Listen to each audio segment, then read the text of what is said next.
శ్రీకాకుళం జిల్లా లావేరు మండలం కేశవరాయునిపాలెంలో ఉన్న షిరిడి సాయిబాబా ఆలయంలో ఆదివారం ఉదయం గురు పౌర్ణమి వేడుకలు ఘనంగా నిర్వహించారు. ముందుగా స్వామివారిని సుందరంగా అలంకరించి ఆలయ ప్రధాన అర్చకులు నాగేంద్రబాబు, గంధం చంద్రశేఖరరావు, గ్రామ పురోహితులు మురుపాక శంకర్రావు శర్మ ఆధ్వర్యంలో ప్రత్యేక పూజలు చేపట్టారు. అనంతరం మహిళలచే కుంకుమ పూజలు, మహాయజ్ఞం కార్యక్రమం నిర్వహించారు. ఈ సందర్భంగా స్వామివారిని స్థానిక ప్రజలతో పాటు పరిసర ప్రాంతాల ప్రజలు పెద్ద సంఖ్యలో దర్శించుకున్నారు.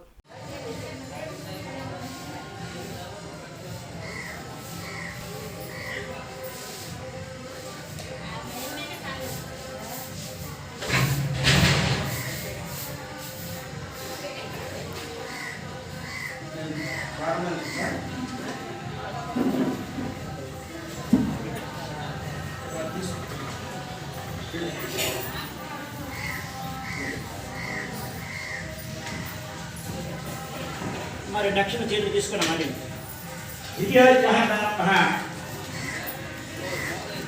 ఓం సాయి, శ్రీ సాయి, జై జయ సాయి అని మనస్సున సాయిని స్మరించుకుని అక్కడ కథపెట్టి చెప్పసాయను. భక్తుల యొక్క వ్యవహార పుష్పకైన దేహదాన కణమనగానే కొన్ని ఇబ్బందులు ఎదుర్కొనక తప్పదు.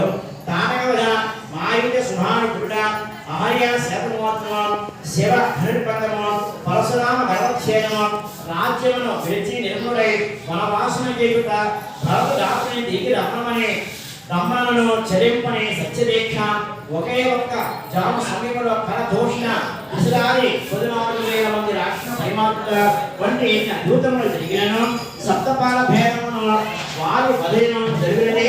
సుగ్రీవునకు రాముని పట్ల నమ్మకము స్థిరముగా లేదు. అవి జరిగిన పిమ్మట కూడా రావణకు నమ్మకము